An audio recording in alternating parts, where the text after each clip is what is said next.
Conférence débat du mois d'août à l'Institut des artisans de justice et de paix, Champ d'Oiseau, IAJPCO. C'est autour de la thématique « Souveraineté du pouvoir politique en Afrique entre unité africaine et impuissance des dirigeants africains » que le professeur Idjen Kakayi, l'honorable Lazare Sekwetor et l'honorable Joël Godonou ont débattu. Devant un public riche et diversifié, les trois parties ont évoqué la souveraineté du pouvoir politique. Le pouvoir politique tire sa légitimité de la souveraineté du peuple. Et comme vous le savez, avec Montesquieu, ce pouvoir politique est séparé. Pouvoir judiciaire, exécutif et législatif. À partir de ce moment, le pouvoir politique ne peut pas être souverain, même si nous avons une autorité suprême. La souveraineté est le socle sur lequel repose toute autorité politique légitime. Et la souveraineté politique en Afrique est un sujet complexe, marqué par des tensions entre l'idéal de l'unité africaine et les réalités de l'impuissance de certains dirigeants. D'un côté, l'aspiration à l'unité continentale héritée du panafricanisme se heurte aux divisions internes et aux intérêts nationaux divergents. De l'autre, il y a les difficultés rencontrées par les États africains dans la consolidation de leur pouvoir et la réalisation du développement économique et social, ce qui alimente un sentiment d'impuissance. Les dirigeants africains ne sont pas impuissants.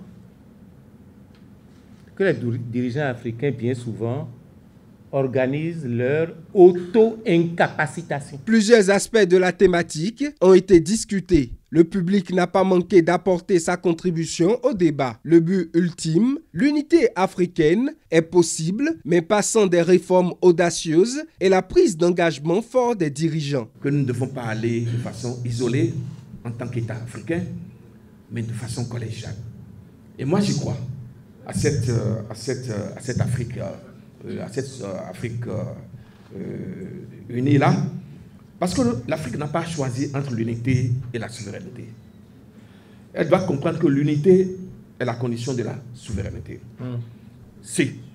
Et il n'y a pas de souveraineté dans l'isolement. Il n'y a pas également de souveraineté, il n'y a ni de paix durable sans unité.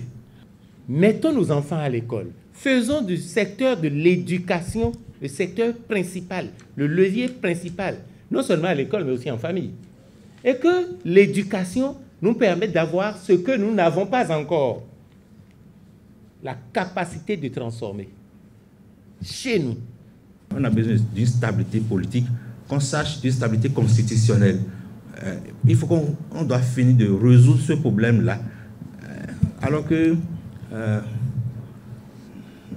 on doit réviser la Constitution pour s'éterniser au pouvoir, on doit changer de régime, quitter le régime parlementaire pour le régime semi-présidentiel, et du régime semi-présidentiel pour le régime parlementaire, et du coup on a changé de régime, on est là à changer de régime, à changer de république, je dirais plutôt, on change de république, et donc les problèmes internes deviennent des problèmes très dominants. Et je pense qu'il faut qu'on trouve une solution à la stabilité politique et constitutionnelle des États africains, et ça va être très important pour pouvoir entrer dans l'unité africaine.